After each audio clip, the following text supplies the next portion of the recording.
Let's get the VertiGo secured to your bench. The machine sits on 4 casters.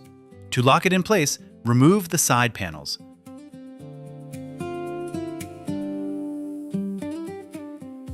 Turn the plastic sprocket wheel in one direction to raise the rubber foot and roll freely. Once in position, turn the sprocket the opposite way to lower the rubber foot and lock the machine solid to your table. For shipping, the exhaust fan is installed backwards and disconnected. Remove the 4 screws to free the exhaust assembly.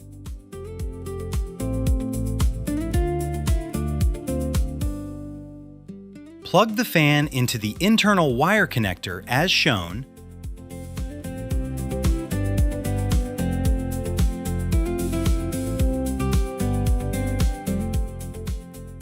Flip the unit around so the duct points outward and reinstall the screws.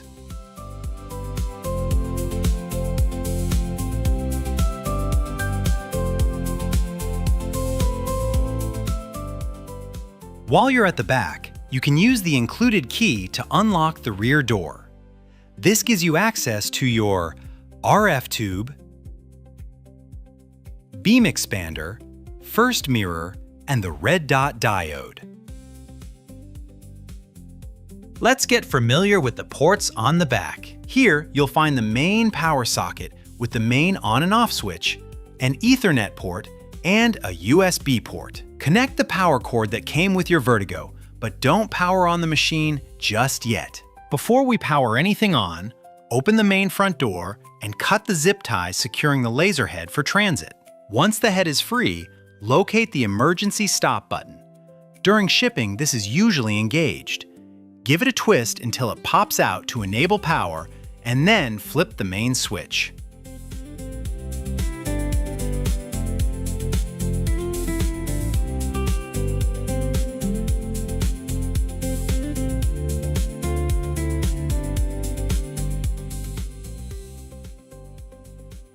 The VertiGo uses a famous patented grip chuck system. Your objects are held by the finger jaws. You can screw them into each other to extend your reach, and they secure your object in the grip purely by hand tightening, no tools needed. They hand screw into the black base jaws. For an outer grab, put the fingers in the outermost holes.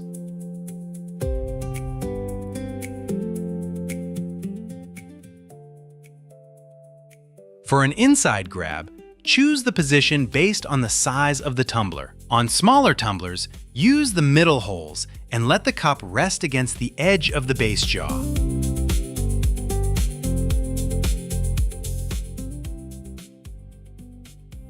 For large 30 or 40 ounce tumblers, use the outer holes and use a 2.5 millimeter hex key to extend the 3 silver cup stoppers to support the cup and keep it perfectly aligned.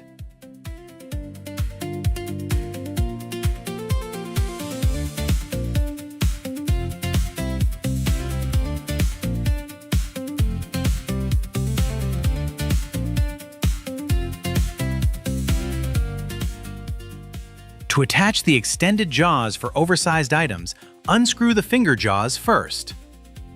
Place the extended jaws on top of the base jaws and secure them in the middle hole using the included M4 screws and 2.5 millimeter hex key.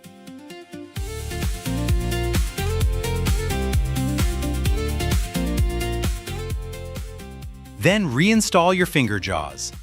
The second to last hole is the recommended position.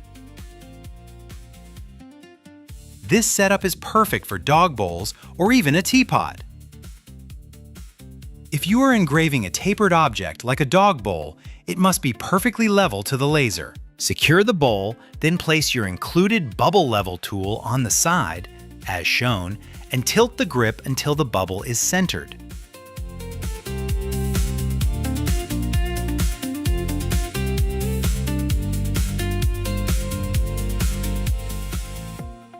The extended jaws also easily handle a 1-gallon jug.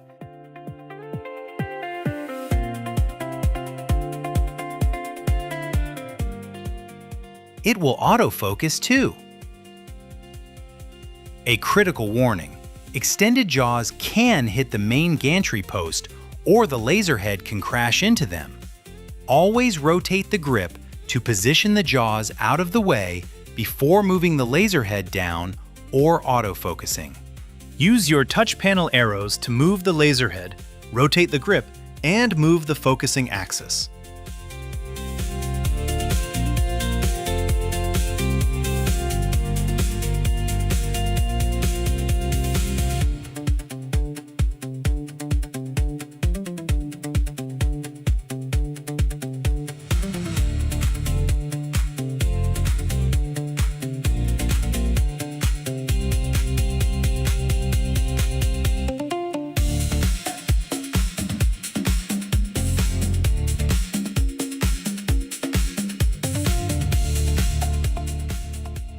While autofocus handles large items, objects smaller than 80 millimeters, about 3.15 inches, require the included manual focal gauge. Just place the gauge between the laser head and your object, and jog the focusing axis until the gauge gently touches the cup.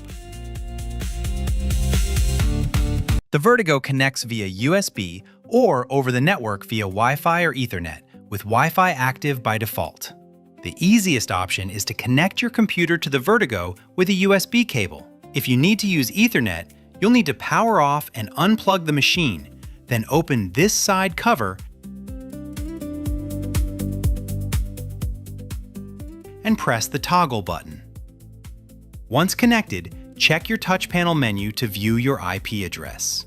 Let's set up your VertiGo in Lightburn. The easiest way is to connect your machine with a USB cable. Make sure Lightburn and the USB drivers are installed before connecting the machine. In Lightburn, click on Devices, then click Find My Laser. Choose either option and click Add Device. Rename the device to VertiGo USB. Set the default axis lengths to 380 for X and 300 for Y. Click Next. Choose the laser origin as front right. Then click Next and Finish.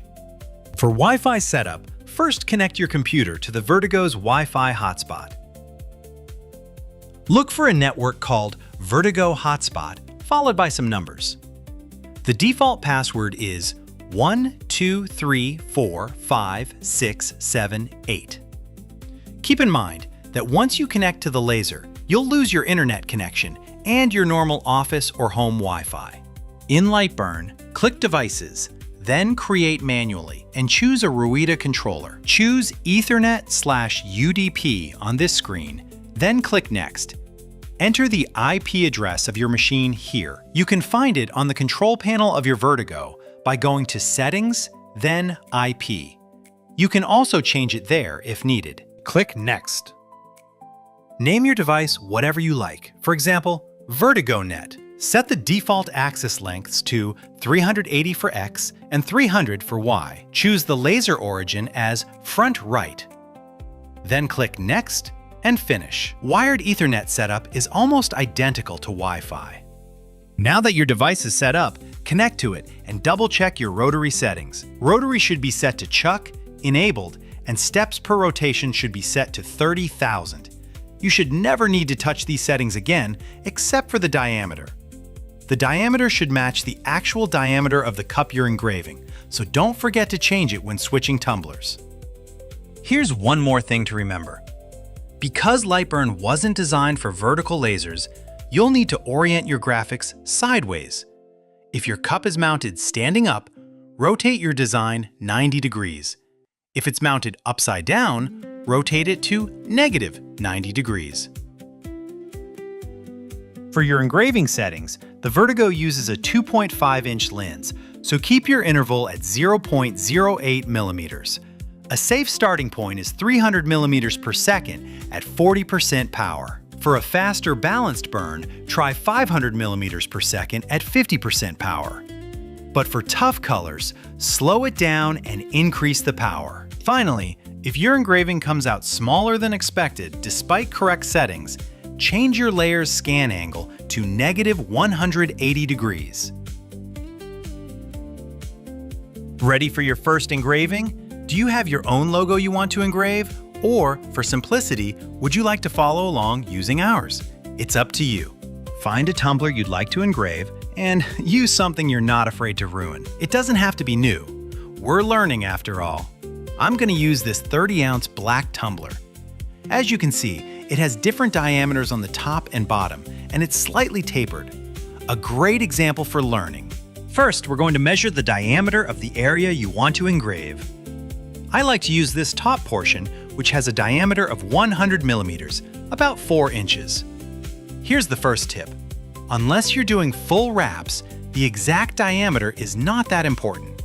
You can be off by a few millimeters. I promise you won't notice the difference in the engraving. Let's begin. First, turn on your VertiGo and wait for it to finish homing. Because it uses an RF tube, it needs to warm up for about 40 seconds before the laser can fire. You'll hear the machine beep when it's ready. Make sure your VertiGo is connected to your laptop, then open Lightburn. Choose VertiGo in the device list to connect to the laser. Open Rotary Settings and change the diameter to the one you just measured. In my case, that's 100 millimeters.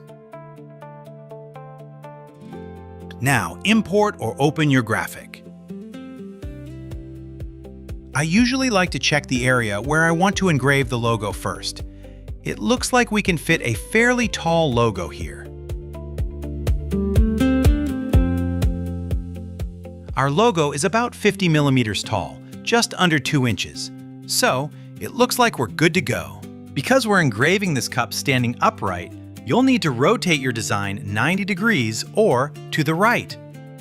Here's a fun way to remember it. Cup upright? Turn it right. If the cup were placed in the grip upside down, you'd rotate the image the opposite direction, or -90 degrees. Now let's configure our layer settings. Black powder coating is easy to burn through, so we'll set this one to 500 millimeters per second at 40% power.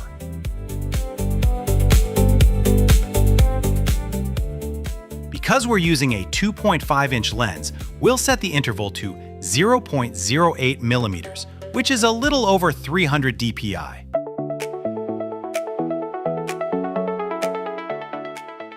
The last thing here is to decide where you want your engraving to start, also known as the origin point. Make sure that Start From is set to User Origin. For simplicity, let's set it to the center. See how this green dot is now in the middle of the design? We'll show what that means in just a moment. Since we're all set, send the file to the VertiGo controller's memory. You can name it anything you want, as long as it's under 8 characters. Now let's install the cup in the laser. We'll be engraving it upright, so make sure your finger jaws are installed in the outer holes of the base jaws, like so. Hand tighten the scroll wheel until the cup is secure. Ideally, you want the engraving area to be parallel to the laser's vertical axis. Because our tumbler is slightly tapered, we'll want to tilt it a little. Loosen the tilt lock knob. Place your level against the area where you'll be engraving and tilt the grip until it's level. Then, tighten the lock knob. Let's autofocus. Position the laser head in front of the area you want to engrave and press the autofocus button. We're almost ready to engrave. Load your design from VertiGo's memory. Remember how we set the engraving origin to the middle of the logo? Use the up and down arrows to position your red dot where you want the center of the logo to be on the cup. Now press the Origin button on the touchscreen. By doing this, you're telling the machine, "This is where I want the center of my logo to be." The machine will remember this position, even if you do multiple engravings or even turn your VertiGo off. Before we engrave, let's trace the engraving area using the Frame button on the touchscreen. VertiGo will show you exactly where the engraving is going to be. It's burn time! Do not forget to turn on your fume extractor if you're using one, and press the Start button. Watch the magic happen.